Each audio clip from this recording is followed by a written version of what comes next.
Wonderful. So we are delighted to welcome back Claudia Ratti again, second talk of the two.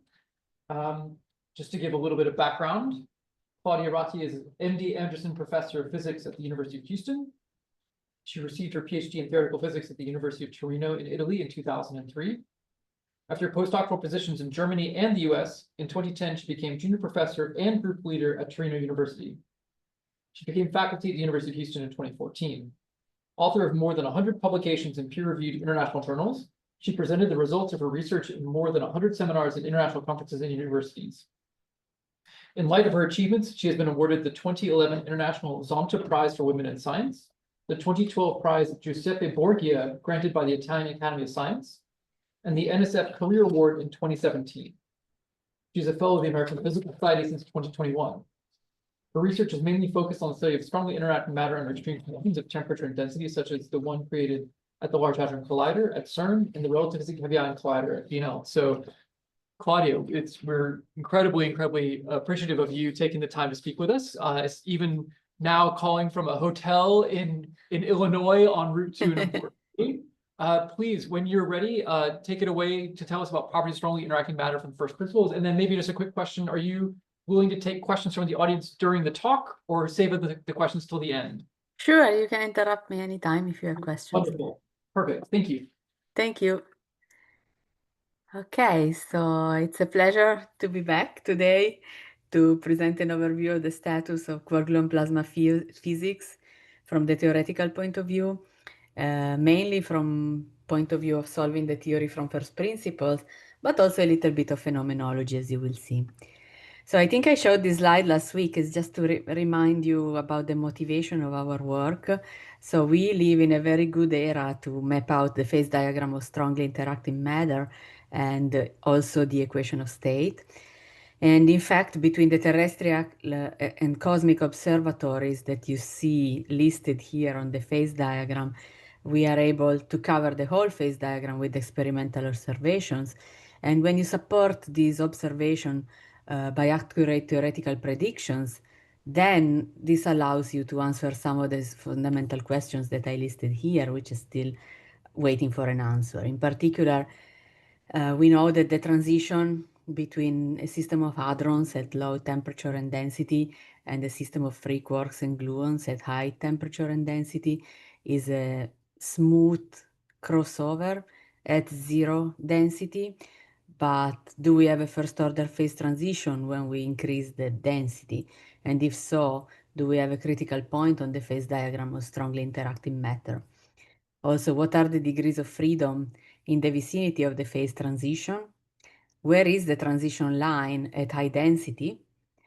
What are the phases of QCD at high density, in particular in the core of the most compact stellar objects, which are neutron stars? So from the point of view of the collider experiments, you see here LHC, RIC, SPS, and FAIR, and also down here FRIB. Those are all terrestrial collider experiments, and they cover a portion of the phase diagram. In particular, the most imminent data that are becoming available right now are from the second beam energy scan at RIC, the Relativistic Heavy Ion Collider here on Long Island, which covers all of these collision energies that I listed here, and they correspond to all of these values of chemical potential. But if you want to explore this corner here of very low temperature, very high density, then you need to complement the results from the collider experiment with gravitational wave observatory, like for example LIGO Virgo or the Future Cosmic Explorer. So from the point of view of the theory, we are relatively limited. If you go back to this phase diagram here, you see this shaded white area over here. It says Lattice QCD. That's the area that's currently covered by solving from first principles the theory of strong interactions. The reason for that is that you cannot really simulate at finite density because of the fermionic sign problem. And so you can only obtain extrapolations from zero density, and those at the moment cover this region of the phase diagram. So this will be a big part of my talk, discussing the results that are available in this region. But when you want to go to higher densities, then you have to use something else. You cannot use lattice QCD. And so we will also see some phenomenological model that allows you to explore this area. So from the point of view of lattice, it is doing really well when we calculate observables in thermodynamical equilibrium in that limited phase space that I showed you.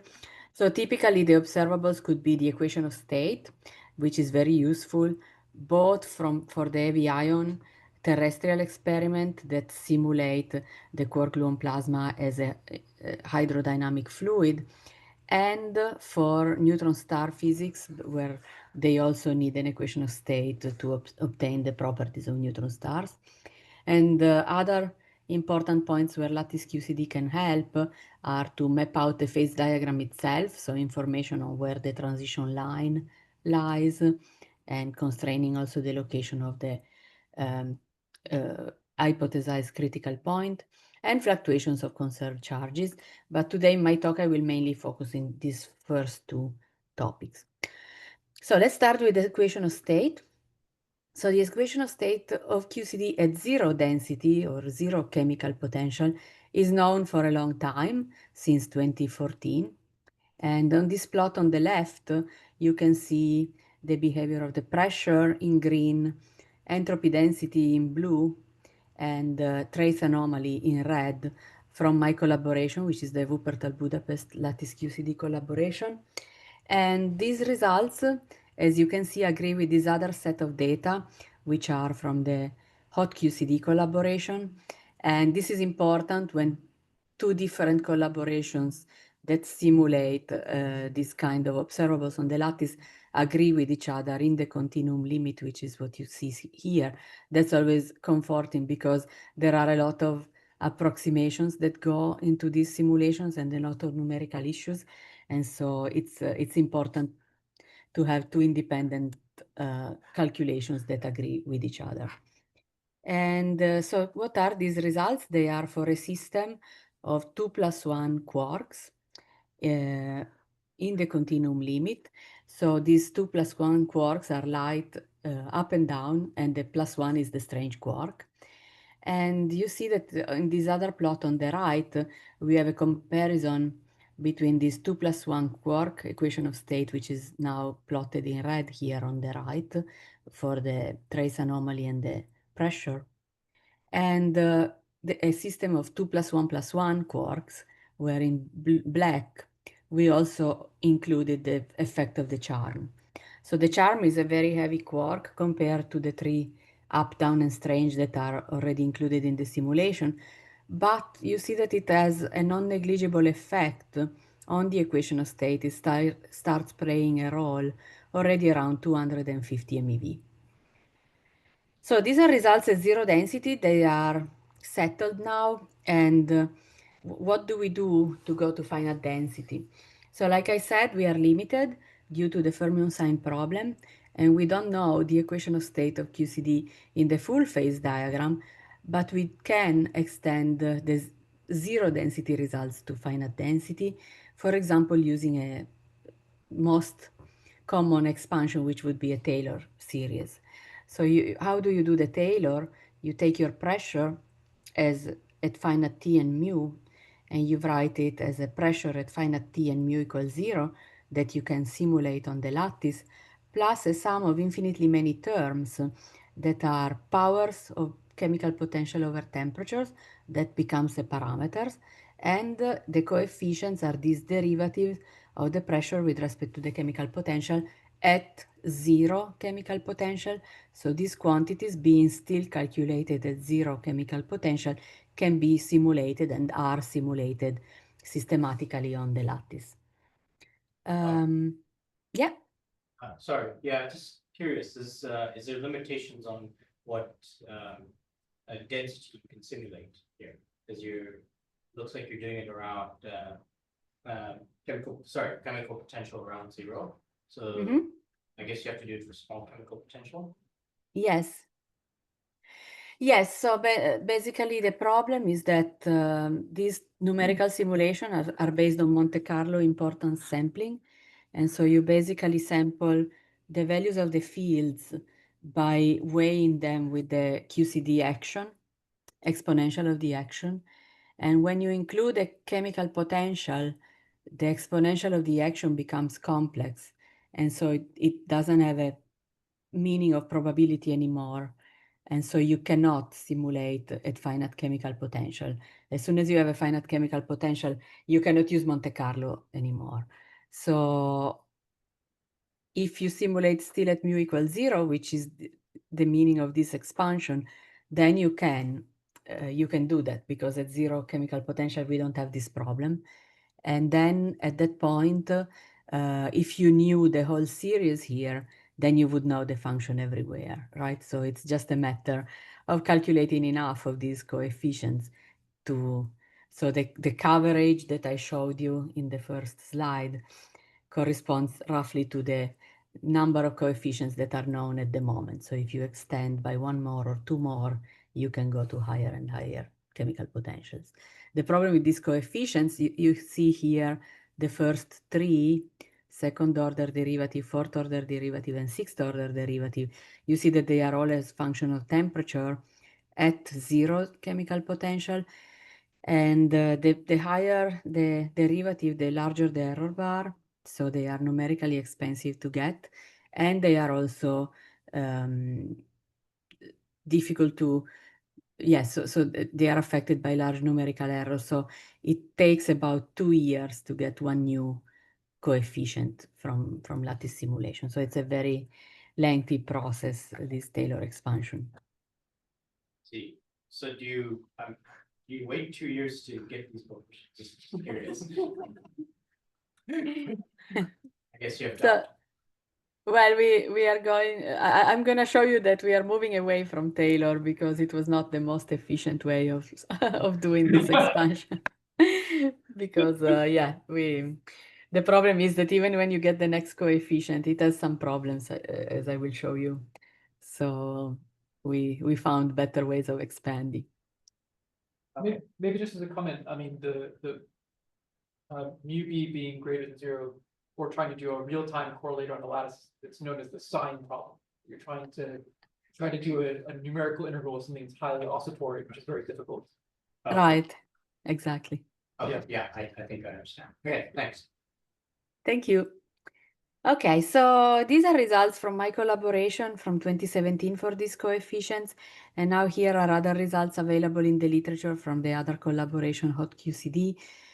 These are the most recent ones from them, where you see the coefficient for the expansion of pressure, energy density, and entropy density in different colors on each plot. And here you see the second order expansion coefficient, fourth order, and then sixth and eighth order. And notice that only the second and fourth order are continuum extrapolated. If you remember our discussion last week, I had explained that when you do simulations of very coarse lattices, they are going to be very far away from the truth, from the real result in the physical world, which is continuum. So by discretizing the space-time, you need to make sure that at the end of the day, you take the continuum limit. And in the case of sixth and eighth order, these are only for a coarse lattice and tau equal 8.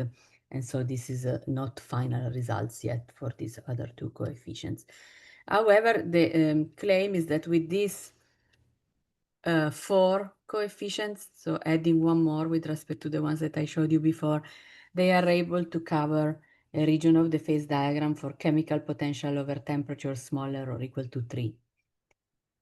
I also want to show you some comparison between these results for the 6th and 8th order coefficients and the ones from my collaboration that appeared in 2024.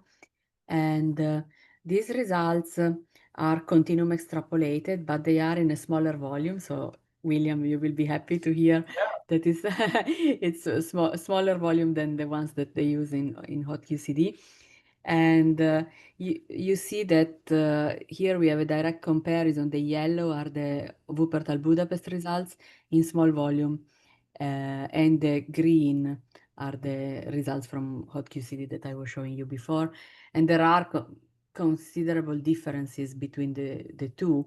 So we need to understand whether the differences are due to the continuum extrapolation, which is missing from hot QCD, or to the fact that there could be small volume effects affecting the result from Wuppertal Budapest. So in any case, at the moment from Taylor, this is the current range that hot QCD claims they can cover. So in temperature and chemical potential, it's this triangle. This line corresponds to mu b over T smaller than 3. And this covers all of these collision energies from the RIC second beam energy scan. And if you look at this plot, this is not enough. There are still a few energies that are left out by this extrapolation. So there are other problems with Taylor, as I was telling you about, besides the fact that it's very expensive to simulate these coefficients. You saw that the higher the coefficient, the more wiggly it becomes. So already here for the 4th order, you see wiggles, and then 6th order, more wiggles, 8th order, even more wiggles. So they have this structure, the coefficients. And when you go to large chemical potential, these wiggles get reflected into the observables. So you see here, for example, an observable, which is the baryon density, as a function of the temperature at large mu b over T, right at the edge of this range of validity. And here you see that the leading order, so extrapolating Taylor up to order mu squared, so second order in chemical potential, you see this behavior, which is smooth. And then for 4th order, which is the green, it's also smooth. And when you include the 6th order, it basically agrees with the 4th. But then around here, where the chi6, the 6th order coefficient, has some wiggles, these are also reflected in the observable. And if you were to resum the series up to infinity, these wiggles would go away. They are not physical. They are just the spurious effect of truncating the Taylor series. And so you see that this behavior, however, is not desirable because it gives you the wrong impression that there is something going on here, whereas it's just a truncation effect. So given all these problems, what shall we do?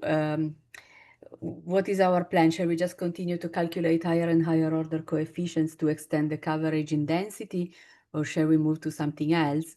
So with my collaboration, we came up with a new expansion scheme, which works better than Taylor and allows to extend the coverage in density. So basically, we looked at what's the idea here. So if you look at this observable here, this is a simulation of the baryonic density. That's the observable at finite temperature, so as a function of the temperature. And these different lines correspond to different imaginary chemical potentials. So if you simulate at real chemical potential, like I said, because of the sign problem, you cannot perform these simulations. But the sign problem is not there at imaginary chemical potential. So you can simulate at imaginary mu b. And these are the results from mu b equals 0, which is this black line, up to larger and larger value of imaginary mu b. So if you observe these curves, you might see that they are all very similar to each other. It looks like you took the black curve and you just shifted it forward in temperature as the chemical potential increases. So we tried indeed to see what happens when you do this shift. And here we shifted all the data by means of some constant where you basically define your temperature as the original one shifted by some constant kappa times the value of the chemical potential. You see that if you do that, the data fall right on top of each other. So this gave us this identity that the density at finite mu is equal to the derivative of the density at mu equals 0. You see that if you take this limit, that's what you get. But shifted in temperature, instead of being at temperature T, it's at a new temperature T prime, which is given by this expression. So this is very important that you understand this identity, because that's the core of the new extrapolation scheme. And in fact, obviously, if you were to just shift by a constant, this is rather limited as an expansion. But then we took this identity and we generalized it to the idea that, okay, maybe these coefficients are not constant. They could have a temperature dependence. And we can have infinitely many terms in here. So effectively, we allow also for higher order terms in the expansion, and we let the coefficients be temperature dependent. So this becomes a new systematic way of expanding around mu equals 0. You don't no longer expand the pressure, you expand this temperature, which is the temperature of the shift.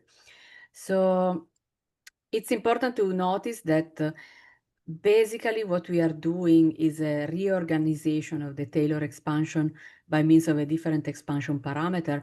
And in fact, you can draw a parallel one-to-one between Taylor and these new coefficients kappa. So these are the chi's, which were the expansion coefficient for Taylor. They are related one-to-one to the kappas. But you can see that, for example, here in the new expansion, the kappa 2, which is the second order coefficient, contains information about the fourth order from Taylor, and the fourth order here contains also information from the sixth order from Taylor. So it's kind of a resummation where you have more information by calculating fewer coefficients. So what are the other desirable features of this new expansion? First of all, you can see a clear separation. Here is kappa 2 and here is kappa 4. And these are clearly separated by more than an order of magnitude, because kappa 4 is basically 0. And you also see that they don't have this weakly behavior anymore that was affecting the Taylor coefficients. These become very, very smooth now as functions of the temperature. So there is hope that this is reflected in a smoother behavior of the observables as well.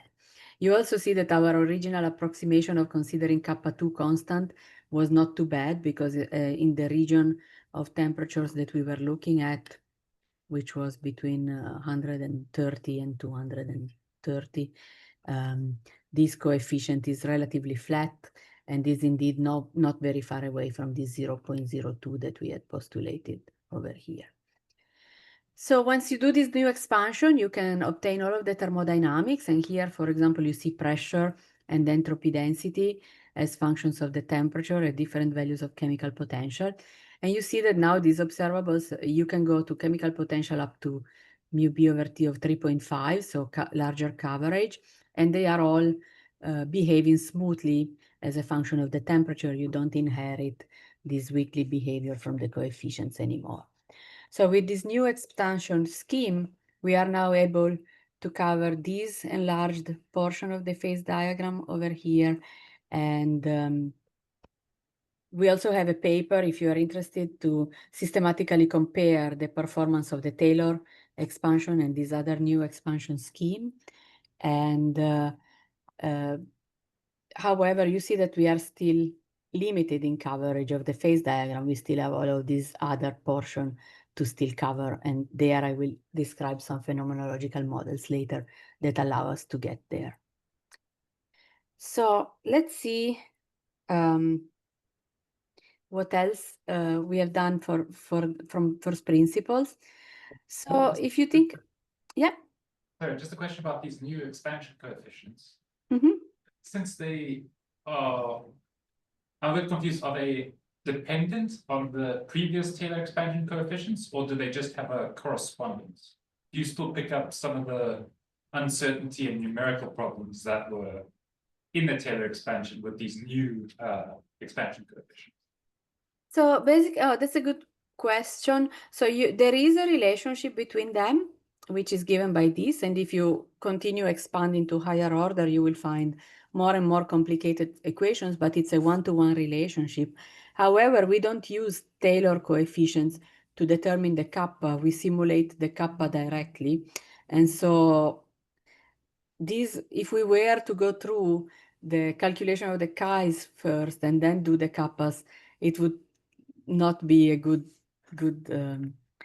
good improvement because it would be still very expensive numerically and the Chi's have large error bars. But there are some cancellations between the numerator and the denominator that allow you to, when you simulate the kappas directly, to get much better results with a smaller error bar. So these relationships are for you to be aware that it's just a reorganization of the Taylor series, but it's not what we do to determine the kappas themselves. Okay, thank you. Thank you. So if you look at the phase diagram of QCD, I showed you a temperature and baryon density plane, but in fact, it's more multidimensional than this, because in QCD we have three conserved charges: baryon number, strangeness, and electric charge, or isospin. And sometimes it becomes important to consider also the other two. For example, in heavy ion collision, so here I have three cases where considering the other conserved charges is important. In heavy ion collision, we have a global strangeness equal to 0 and the global electric charge equal to 0.4 times the baryon number. And the reason for that is that these are conserved charges, and those are the conditions of the colliding nuclei. However, if you simulate your system as being made out of fluid with little fluid cells, those are the hydrodynamic simulation to which we provide our equation of state, then it turns out that these global charges are not conserved at the local level. So in the individual hydrocells, you can have wide fluctuations of these chemical potentials, which is shown here in this picture from this paper. So you see that here you have chemical potential for baryon number and strangeness or electric charge, and depending on the temperature, at the Large Hadron Collider, they should be 0, but you see, depending on the temperature, they fluctuate about 400 MeV left and right. So it's important that we don't just consider the case of finite mu B and 0 mu S and mu Q. Another system where this is important is neutron stars. There we have a global charge 0 for stability. Strangeness is most likely not in equilibrium, so we have mu S equals 0. But we do have an imbalance between protons and neutrons, which brings to a finite isospin density.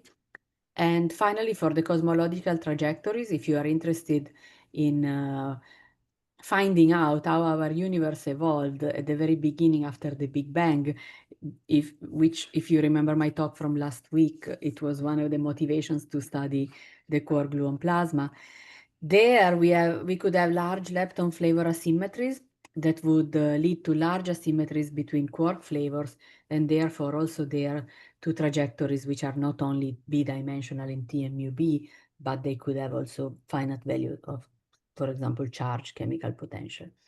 And this is also interesting for the cosmological trajectories, because let's say that we have a critical point in the T mu B plane. How does it move around when you have one of the other chemical potentials finite? It could move, for example, to lower densities and maybe lead to a first order cosmological phase transition, which is something which is still not ruled out. There are people who are still investigating this possibility, because that would explain some astrophysical phenomena, for example, the gravitational waves observed by nanograv recently, or formation of stable strange quark matter in the universe. So these are all very interesting reasons to go not only to finite mu B, but also to other finite chemical potentials. So historically, we did this first by means of the Taylor expansion. There are a few of these four-dimensional in the sense of temperature and the three chemical potential, four-dimensional equations of state on the market. Our own was published in 2019 here, and you see that it's just a generalization of the Taylor series to not only powers of mu B anymore, but powers of mu B, mu Q, and mu S. So the Taylor coefficients are also generalized. They are no longer just derivatives of pressure with respect to mu B, but now you can have diagonal and non-diagonal derivatives with respect to all three chemical potential. So if you stop, for example, at fourth order in the Taylor series, you have all of these coefficients that we have parameterized in this paper, and we have implemented them to get an equation of state in Taylor series up to fourth order. So if you look at the Muses release, this is one of the modules that is available that generates this equation of state as a Taylor series in all three chemical potentials. So however, I just told you before that Taylor is not so convenient as an expansion method anymore. So we have also just recently, a couple of months ago, published a paper where we have generalized actually the new expansion scheme to three chemical potentials. So how did we do that? If you remember, in the new expansion scheme, we had the expansion of the temperature, T prime, in powers of mu b over T. Now we expand in powers of this mu. This mu is a generalized chemical potential. So here you see the Cartesian coordinates, mu b, mu s, and mu q. You can switch to polar coordinates where you have mu and then the two angles theta and phi. And so basically when you pick a direction in this three-dimensional space, this is identified by this vector mu, so by the modulus and the two angles, and that's the way we do it. And so expanding in a direction which is identified by this mu, we reduce the problem from a four-dimensional to a two-dimensional expansion where we can use again all of the techniques that we had developed in 2D, except that now we have to change the angles systematically to scan the whole four-dimensional space. So here this becomes a bit technical, but here are the generalized equations for the expansion. You can find out more about it in this paper. But the important point to take home is that now this equation of state with extended range of validity in density in all three chemical potentials is available also in the literature, and it will be released in the next implementation of the Muses calculation engine. So you will be able to download it and use it from there. And here you see some results for pressure, entropy, energy density, and baryon density as functions of temperature for different values of mu. And now for this mu, we chose these angles, and these angles correspond to all three chemical potentials being finite. And so the user will be able to pick the values of the chemical potential, and in particular, they will be used to basically generate a whole table as a function of the three chemicals potentials and the temperature to get the equation of state everywhere. Okay, so that was it when it comes to the equation of state. Now I would like to switch to some other observables that can also be obtained on the lattice. I will just spend very little time here on the transition line, and then I will move on to some constraints on the critical point location that we have been working on recently. So from the point of view of the transition line, it's also, surprise, a Taylor expansion, because again, you cannot simulate at finite chemical potential. So you can expand the transition line itself, or the temperature, the chemical potential dependence of the temperature, as a Taylor series in powers of mu b over T. And these kappa now are the coefficients that you are trying to get, and they are the curvature, this one, and the fourth order correction to the curvature in and that's how far we went. We have two of these coefficients.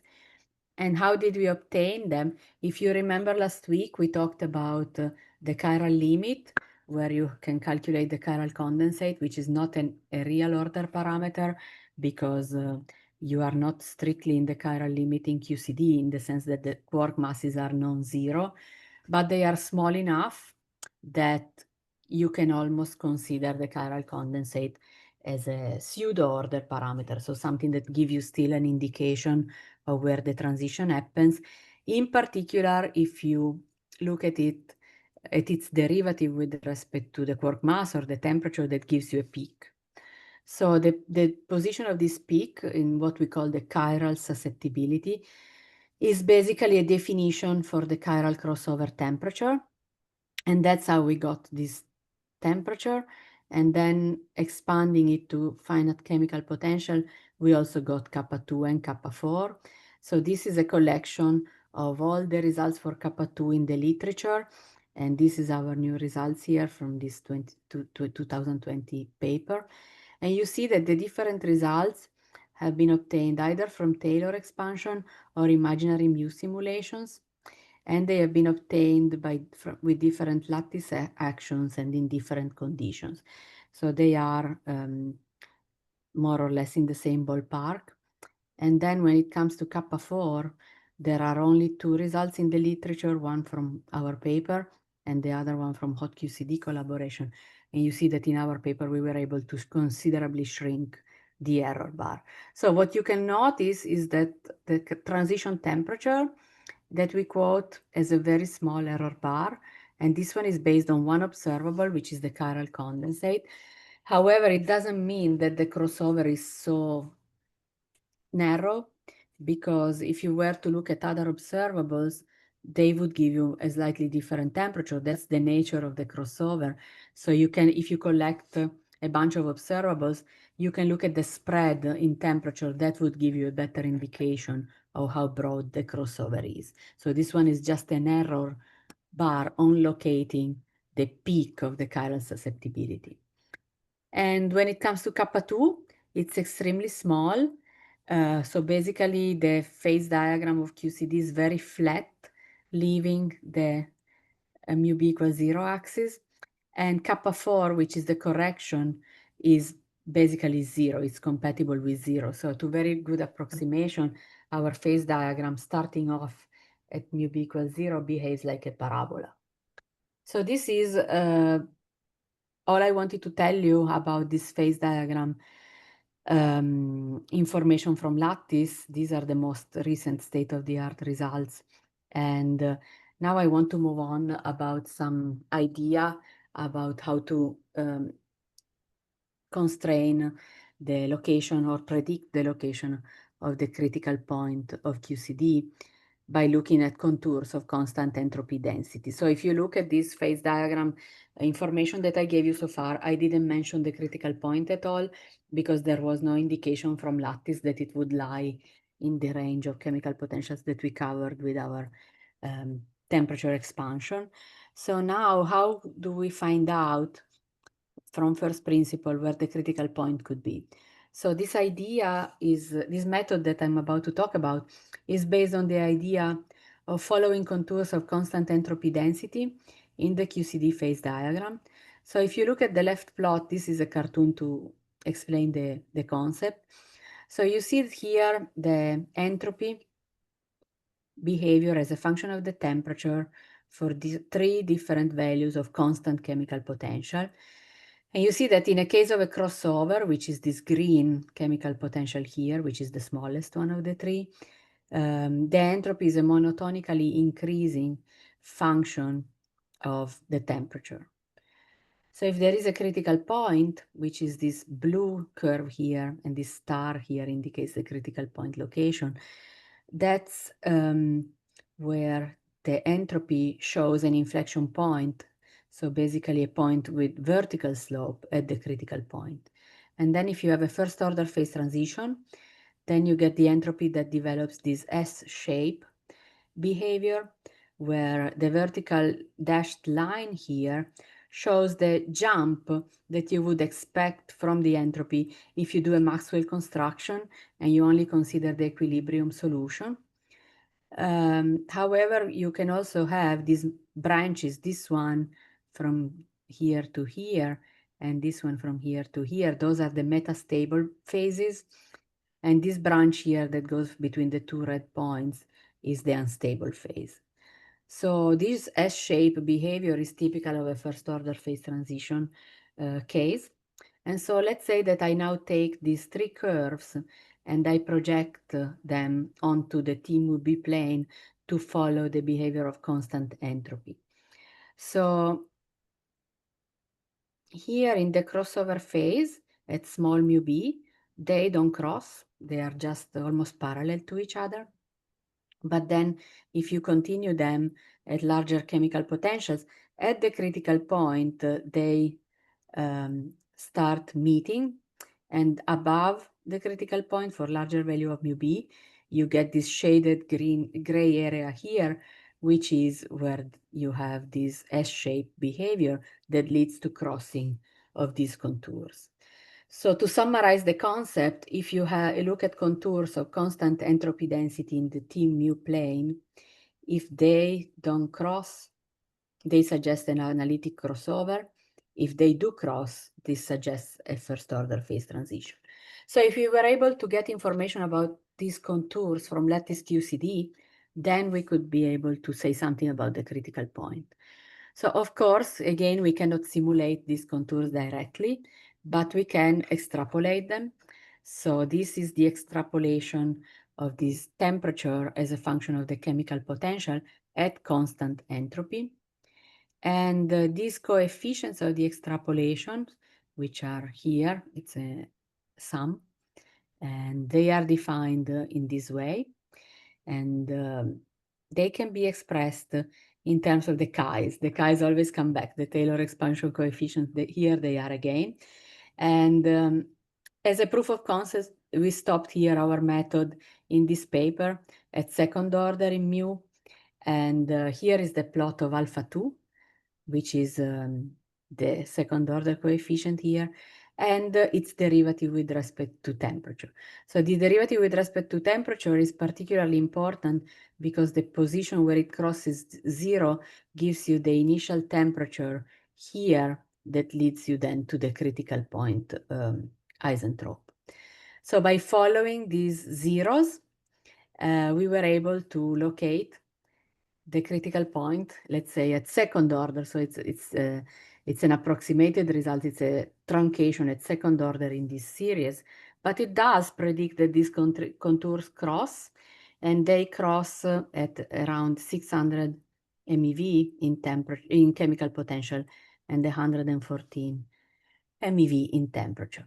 And if you look at the phase diagram of QCD, here I zoom into the region of relatively large chemical potential, and these are the predictions from our new method here. Here you see the two different ellipses, the blue and the red. Those correspond to two different ways of analyzing and generating these alpha coefficients from Lattice QCD. So these two regions overlap, and that's where the critical point is prediction lies within these two ellipses. And you see that there are many other predictions of critical points from the literature. In particular, later in my talk, I will talk about this green star, which is from holography. So you can already remember that for the future. I will be talking about it in a few minutes. But the important thing is that the very new results you see from 2020 on, they all lie more or less in the same region of chemical potential. And here you see a freeze-out curve, which basically is an experimental piece of information of which collision energies, so these numbers here, 3.5, 4, 5, 6, those are the collision energies that you would need in collider experiments to reach these values of the chemical potentials. If you remember my first slide there, I had showed you the range of collision energies and chemical potentials covered by RIC. So this is within the RIC range. So we see that between 4.5 and 6 GeV in collision energy, that's where we expect the experiments to observe the critical point that we predict. Sorry, before you go on, could you talk a little bit more about this chemical freeze out? So would the experiments be able to go beyond that to the upper right corner, more towards a critical point, or are the experiments going to more explore towards the bottom left and away from your prediction of the critical point? So this line is basically it's a hadronic, right? So actually this line is the lower limit for the chemical freeze out. So it cannot be, so the chemical freeze out has to happen in the hadronic phase. And so whereas the critical point has to be on the transition line. So what is the chemical freeze out? It's the point in the evolution of your heavy ion collision where you have already gone from quark-gluon plasma to hadrons, and then these hadrons, which are there in this hot and dense system, they continue interacting among each other. And at the chemical freeze out, they stop colliding inelastically, which means that all of the chemical composition of the system is frozen at that point. You don't create or annihilate any new particles, but you just keep the same spectrum, and at that point, you can only have, after that point, elastic collisions. So the critical point for it to be realistic, it has to be above, it has to be in this region up here, because if it were, for example, this one here sits in the hadronic phase, so this one would be ruled out because it cannot be below the freeze out. So that's the idea of showing this here. And then the more you go to high density, the more these two lines are predicted to separate, because at some point also the RIC results at the lowest collision energy, which is 3 GeV, which I don't show here. They show that the system always stays in the hadronic phase. It doesn't cross the quark-gluon plasma transition line anymore. And so basically at some point you don't have enough energy to cross the phase boundary and go into the QGP phase.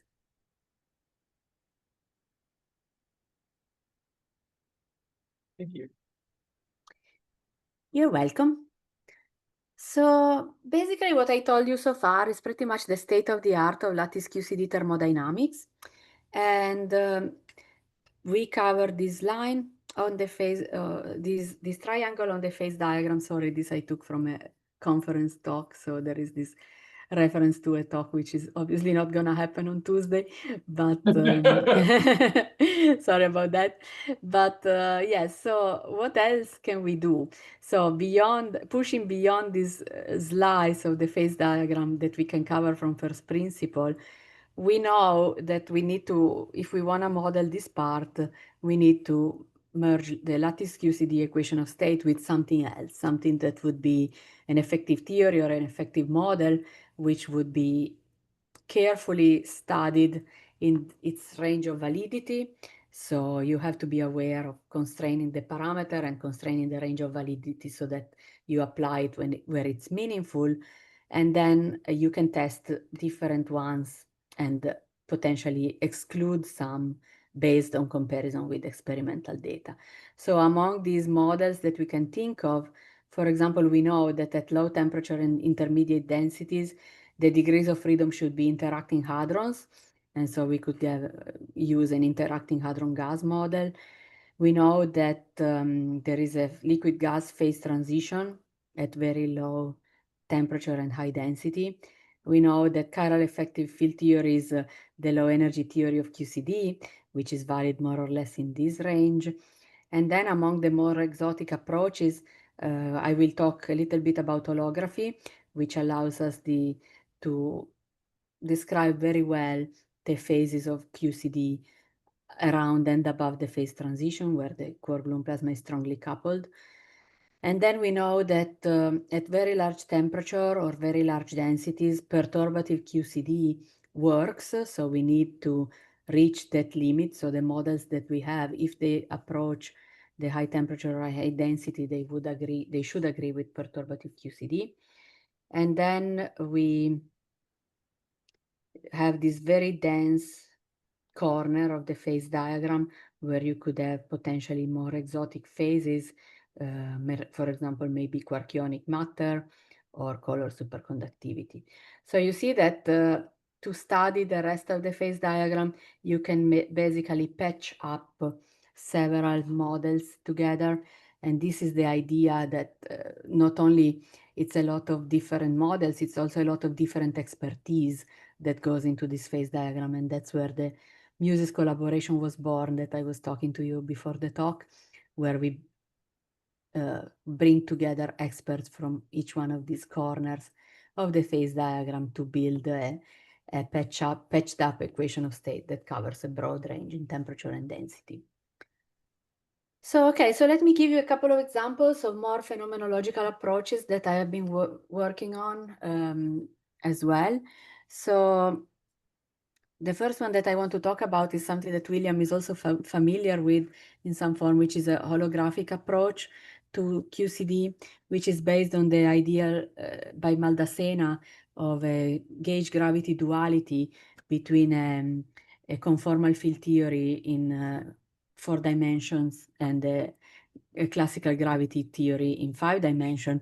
Now, this conformal field theory should be strongly coupled. And so because of that, QCD not being conformal and not being strongly coupled doesn't have an exact dual in the gravity, on the gravity side, but we can still get inspired by this duality, trying to find a gravitational theory that mimics QCD and that reproduces everything we know from QCD, and then see what it predicts for the regions of the phase diagram where QCD cannot be solved. So the action that we use for this gravity theory looks like this. It contains 2 functions, v of phi here and f of phi. So what is phi? Phi is a dilaton field that is introduced to break conformal invariance, because QCD, like I said, is non-conformal. And then this f mu nu, it contains an abelian gauge field which mimics the baryon chemical potential.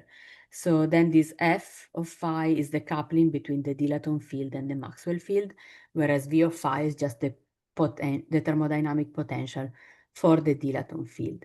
So the important point is that this v of phi and f of phi, in principle, we don't know them, but we can fix them to reproduce lattice QCD results. And in particular, we fix the potential v of phi to fit the entropy from lattice QCD at 0 density, and f of phi to fix the second order baryon susceptibility at 0 density. So once you do that, you can get a nice fit of this v of phi and f of phi. And if you do, you can then get a nice equation of state from the theory, which will reproduce lattice QCD at low density. All of those results that I showed you from lattice QCD expansions, both Taylor and the new expansion scheme, they are well reproduced by these results that you see here. But you see that if you go beyond the range that I quoted from lattice QCD, this model can give you predictions of what happens up to 800 MeV in chemical potential. And you see that it predicts, for example, a critical point around 600 MeV in chemical potential and 100 MeV in temperature. And this critical point is the green star that I showed you on the phase diagram before. And it is in the same ballpark, for example, as the one that we predicted from lattice and all the others from other people in the literature. Sorry. Yeah. So I don't fully understand why you would choose this specific holographic model. Like, why would you use this to model QCD? Maybe I don't know much about holography, but is there not many other different actions you could use? Yes, you could use many other different ones. So this is a compromise between using something very simple, and this something very simple needs to have 2 features. It needs to break the conformal symmetry, because if you don't, then you are not imitating QCD, because QCD is non-conformal. And so to do that, that's why we have this dilaton field to do the job. And then it needs to have at least one conserved charge. So to plot, this would be just in 2 dimensions, T and mu B. And to plot your phase diagram in the T and mu B, you need a field that in the holographic dictionary is the dual of the baryon chemical potential. So this is a U1 abelian gauge field here, which mimics the U1 symmetry of baryon number in QCD. So these 2 ingredients are the 2 minimal ingredients that you need to have something that allows you a description of finite temperature and chemical potential on the QCD side. So this being said, so this is a simple Lagrangian where you have exactly just these ingredients. You have this dilaton field with V, with its own potential, and that allows you to reproduce the thermodynamics at zero density here. And then you have this coupling between the dilaton field and the Maxwell field. That's the only other freedom that you have, this coupling, because you want the theory to mimic the baryon chemical potential. Then you fit to chi2b, which is the second derivative of pressure with respect to the baryon chemical potential, and that gives you basically a way to extrapolate to finite baryon chemical potential. If you were to consider another charge, let's say you are interested in a world in which you have temperature on the vertical axis and strangeness chemical potential on the horizontal, for example, then you would fit f of phi to match chi2s, the second derivative of pressure with respect to strangeness chemical potential, and that would give you a different maybe functional form or a different set of parameters for f, and that would give rise to a different realization of the model that allows you to mimic QCD in another direction than the one that we are looking at here. Yeah, I think I understand. Thanks. Thank you. So then how do we, so we were happy with these results, but then we wanted to understand, for example, the systematics, which kind of answers also your questions. How unique are these functions V of phi and F of phi? Can I have many? Can I have just one? And how do they look when I try to reproduce these lattice QCD results? So we did this Bayesian analysis, where we took, first of all, two different functional forms for this V of phi and F of phi. This one was the original one that basically we used in these other papers that I discussed. And then this one is a different one. It's a parametric one where if you, it gives you a better interpretation of the potential, for example, the slope or the value at zero field, by just looking, these parameters have a one-to-one correspondence to this feature of the curve that you are trying to fit, whereas here it's more difficult to relate them to these features. So these two sets of V of phi and F of phi, this one is called polynomial hyperbolic ansatz, this one is called parametric ansatz, and they have been both used to do a Bayesian analysis. So what did we do? We took this V of phi and F of phi, we predicted out of them, we took flat priors for all of the coefficients, so these parameters gamma, B, B2, B4, B6, and so on. Those were our parameters to play with, and we took a flat prior for each one of these parameters. So these are these gray bands that you see here, which are very broad. And then we performed the analysis and we constrained them by means of these lattice QCD results for entropy and baryon number susceptibility, which are these red points here. So the posterior distributions for this V of phi and F of phi are these very narrow blue bands, which are within the lattice QCD error bar. So we were interested to see, for example, how does this constrain the location of the critical point? So the critical point, when you look at the priors, in the case of the polynomial hyperbolic ansatz, the prior distribution of critical point only covers this slice of the phase diagram. There is basically nothing much at high chemical potential, and they are all concentrated over here, whereas for the parametric ansatz, they are basically uniformly distributed over the whole phase diagram. And now you see that when you do the posterior, all these critical points collapse into a very tiny region in both cases. And also I would like to mention that in the case of the priors, 20% of the samples gave no critical points at all. So it's not like a feature of these functions that they have criticality in them. 20% of them, of the parameters that we chose, didn't have a critical point at all. But then when you do the posterior, all of them had a critical point, and actually they collapsed basically almost on top of each other. So the two different functional forms that we chose for V of phi and F of phi predict critical points that overlapped at one sigma, which means that our result is pretty robust. And these are the predictions for this critical point location. So moving on to another, just a mention of another equation of state, which is more phenomenological, that you can find in the Muses computation engine, which is currently available online, is this equation of state, where we took this expansion scheme from Lattice QCD that I talked to you about, that allows you broader coverage of the phase diagram. And on top of it, by hand, we placed a critical point in the 3D Ising model universality class. And so this is not a unique thing. So when you take the phase diagram of the Ising model and you glue it onto QCD, there are some parameters that are free.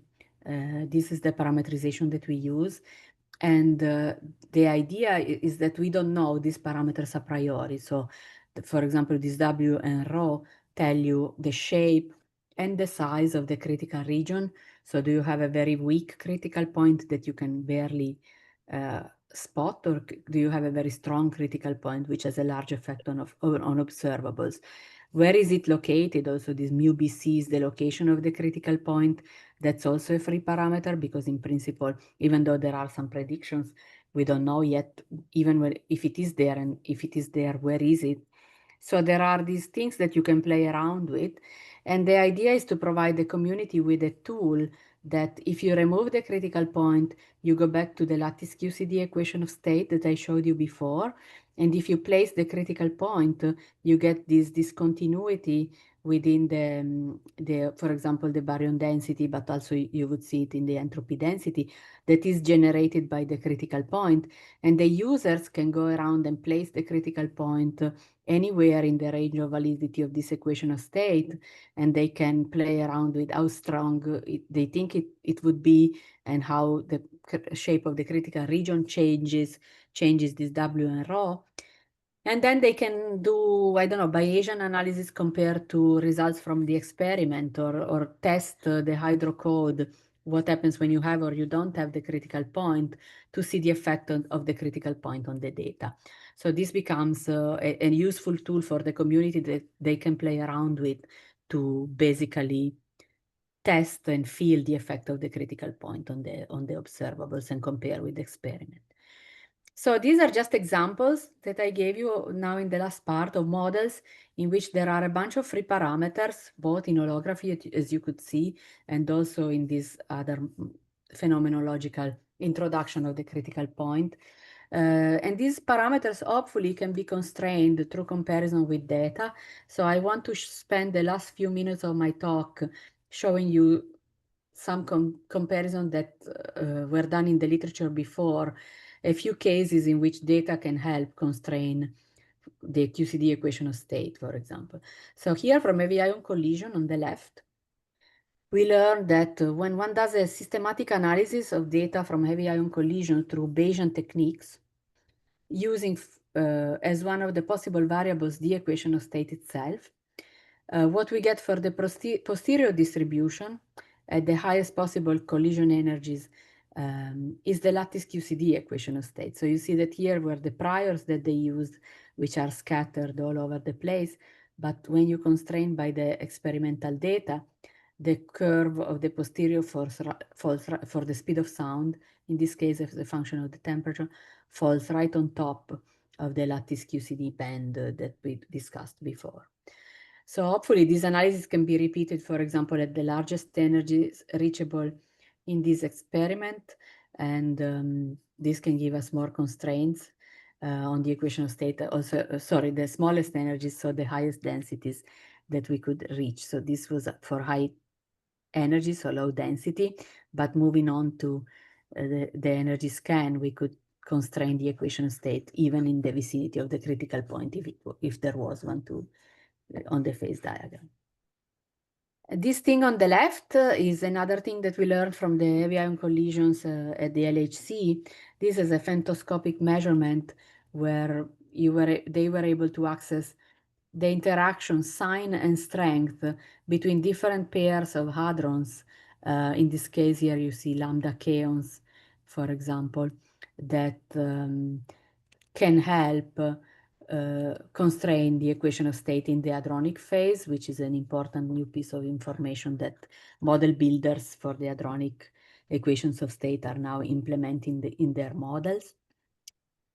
Other examples here are about what we can achieve constraining the equation of state in neutron stars from neutron star data. So the first two panels here show the typical relationship between the uncertainty of the QCD equation of state here on the left, which is pressure as a function of the baryon density, and the mass and radius relationship of a neutron star here on the right. So you see that on the right there is a lot. So each one of these curves corresponds to one of the equations of state here on the left. And then there are all of these blobs, these colorful blobs and lines here that you can see. So these blobs show recent observational constraints on the mass and radius of a star. And as you can see, the uncertainty on the radius in particular is huge. So if you were able to shrink this uncertainty of the radius, for example, here you see basically these blobs cover almost all the equations of state that are available. But if you were able to shrink it, let's say to this corner, then you would rule out all of these other equations of state. So it is important to achieve better precision on this mass and radius relationship from observations of neutron star, because that will rule out many models that generate equations of state, for example, for the core of the star. So here, this plot, the authors of this paper show, for example, how great the Future Cosmic Explorer network, which is planned to be built in the US, will be for neutron star physics, because what they show is that if they have a proposed network here, the one at the bottom, which contains a cosmic explorer of 40 kilometer size, plus a cosmic explorer of 20 kilometer, plus the Indian A-sharp observer. If you put the information from these three observatories together, they could observe and measure the neutron star radius with a precision of 10 meters. And this precision would come very quickly, even for the softer equations of state that are hard to measure with gravitational waves. And of course, to extract the nuclear physics from gravitational wave and multi-message astronomy, we still have a lot of work to do, but this would tell you basically that there is hope that this astronomical observation, if you have the right tool to look at them, would really allow you to finally solve the mystery of what's in the core of neutron star and which degrees of freedom generate the correct equation of state to reproduce their mass and radius that you observe. Finally, a last slide on gravitational waves. They can also help to constrain the equation of state. And here is a plot of the sensitivity of the tidal deformability to the equation of state. And here is also a plot of the predicted gravitational wave signal for the post-merger phase and how it reacts to different equations of state. So you see that the black one is an equation of state where the core of the star would just be made out of hadrons, whereas the red one is an equation of state in which the core of the stars is made out of quarks with a first-order phase transition. So you see that the first-order phase transition cuts the post-merger signal much shorter and also makes the frequency change. So if you are able to observe this post-merger signal, in principle, you can distinguish between a hadronic equation of state and the first-order phase transition to quarks. So coming to my conclusions, I showed you the current state of the art of lattice QCD results on the equation of state and phase diagram. And there is a continued effort to extend the coverage in density, which is still, however, quite limited. And so to reach densities that we need at the lowest collision energies in collider, or even more in neutron star mergers, we need to complement these first principle results by means of phenomenological approaches. And the idea is to constrain these parameters of these approaches by means of systematic analysis of experimental data, like the ones that I showed you at the very end of my talk, and hopefully better control over the uncertainty of the data will lead to a better, of course, determination of the parameter and to ruling out some of these models to really understand matter at high density. Thank you for your attention.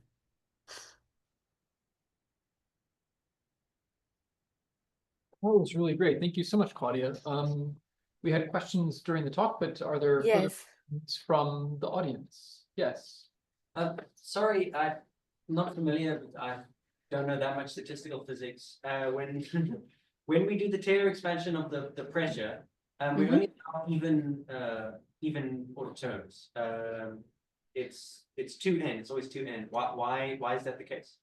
Oh, that's a very good question. Thanks for asking. I forgot to mention. So basically, if you look at the phase diagram of QCD, let me see, for example, this one is better. So what we do is an expansion in powers of mu over t. So the fact that what does it mean, finite baryon chemical potential? It means that you have an excess of matter over antimatter. So mu b equals 0, you have exactly the same amount of matter and antimatter in your system. And then if you go on this side of the phase diagram, you have more matter than antimatter. And if you were to go to negative chemical potential, then you would have more antimatter than matter. And the idea is that the phase diagram of QCD is symmetric if you exchange matter with antimatter. So if you were to plot the negative side of this phase diagram at negative mu b, it would behave the same way. So if you have a critical point here at finite positive mu b, you would have the same one just at finite negative mu b. So it's given by the charge conjugation symmetry of the theory. And so basically the expansion cannot have odd terms, otherwise you would violate this fundamental principle. So if you calculate the expansion coefficient, the odd ones, they really turned out to be all 0. Right. Super, good. Other questions? I had a couple actually. So you mentioned Cosmic Explorer, and I had not heard that, so I did a very brief internet search cheekily while you were talking, and it's a third generation gravitational wave detector where LIGO is the first generation. So what's the second generation gravitational wave detector? So basically, LIGO right now went through a long shutdown where they did a lot of upgrades. So the second generation would be a LIGO Plus or a LIGO, better LIGO that is now much more sensitive already to some of the lower to the high frequencies that we need for the post-merger signals. So I was just here at the MUSES collaboration meeting. There was somebody from LIGO that claims that they can observe already this post-merger signal also in the new LIGO without having to wait for the Cosmic Explorer, even though maybe not with the same statistics. So Cosmic Explorer will be, so when you think about neutron star mergers, it might sound as a very rare event, but it turns out that neutron stars in the sky collide all the time. So you have about several thousand per year of these events. And so far, since 2017, we saw one, because the gravitational waves that are produced are very, very weak. So there is a problem of sensitivity to the frequency, but there is also an overall problem of being able to capture this very weak signal at all. And so the Cosmic Explorer will give us the possibility to basically see all of them. So we will have thousands of data every year, and with this very much improved also sensitivity. So that would be the third generation. But even in the second generation, we should get more data and better data as well. Incredible. So then the CE20 and CE40 is, do I understand correctly that that's whether the arm length is 20 kilometers or 40 kilometers. That's exactly right. Yes, and right now, so I am on the Cosmic Explorer Scientific Advisory Committee. So I go to some of their meetings, and they are really deciding right now on what's the best design to achieve the maximum Physics. physics exactly. Yeah. And it is really crucial to have these positive reinforcement between these three different observatories, the 20 kilometer, 40 kilometer, and the Indian A sharp. So it's very important that we have three of these that together would give you a better signal. So then Cosmic Explorer would be America-based, and if so, or in addition, what's the kind of price tag people are thinking about?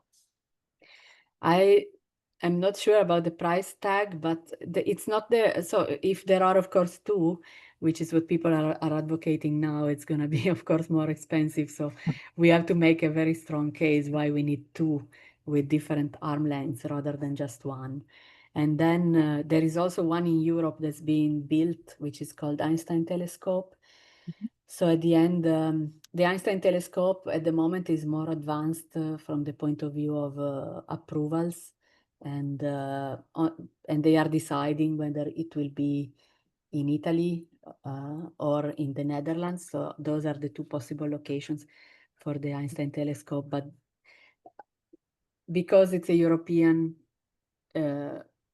construction with several countries involved, at some point maybe the Cosmic Explorer will pick up the pace and go faster, because it's easier to, if you have something which is just one country responsible for, rather than having to put together all the documents from all the countries involved. So, but the status right now is that they are both discussed, and there is a lot of activity going on. So hopefully, I think the time scale for this will be 2030 to 2040, even for them to get data. So if I were a young person in the field, I would definitely work now on this, because it's very exciting, gives you a lot of activity also for the next 20 years. You studiously avoided it, but I'll push just a little bit harder on the price tag. So are we thinking like 1 billion, 10 billion, 100 I billion? really don't know. No? Okay, all right, fine. Sorry. That's fine. Okay, good. And then the last question. So I just found out this really fascinating. And I remember even when I was a prospective graduate student visiting universities, this idea of lattice QCD is just, if you want to know what the answer is, do it all on the lattice. And so if somebody is interested in getting into some lattice QCD calculations at an institution like UCT, which we don't have a center of lattice knowledge like at, say, Houston, do you have any advice for students on how they could learn more about this and maybe get involved? Yeah, I mean, I think that is a very, so there are, in my opinion, two types of things that you could do from lattice point of view. So you could do some smaller analysis, but more maybe original, like you could come up with some ideas of something that you want to test or simulate. And that even on a smaller cluster, for example, for a smaller lattice on a, let's say, maybe pure gauge without quarks, you can do even on a small cluster in your university. So there are codes that you can download that are publicly available. For example, one is called Simulate QCD, and you can just download it and start running and see what, familiarize yourself with it. If you want to do, however, these large scale simulations for example, thermodynamics, you see that there are very few collaborations in the world that achieve this precision.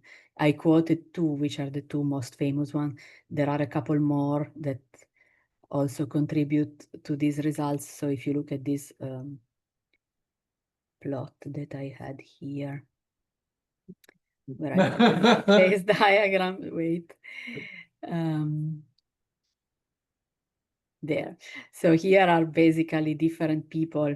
Those are all the people in the world that work on this problem. So it's a very small set of groups, because these are very expensive and it's really difficult to compete at this level when you start from scratch. So if they're really interested in this, they should contact one of these collaborations and start somehow working with them, either remotely or visiting. But it's not non-trivial to start from scratch and do your own large scale simulations at this scale. But if you are interested in, for example, with one of my students, we are also running some simulate QCD configurations on a small cluster in Houston, because we were interested in doing some machine learning on some of the configurations, just to see whether we can train a machine to spot the phase transition between hadrons and quarks, or between gluons and gluons. So those we can do without having to apply for machine time. So these simulations that I presented here run on the most powerful supercomputers in the world, and there is one call per year where you can apply for machine time. And it's always, you have to show that you have already, a track record of success and so on. So it's very difficult to come in as a new student, not having any background, and try to do this on your own. So then the advice is to try to get in touch with these other collaborations and try to somehow collaborate with them. Very good. I think that covers everybody in the audience. Is there anybody online who's wants to ask a question? I didn't see anything. So then let's thank Claudia once more. Thank you. It was a pleasure to meet you all virtually and to give this talk. You were the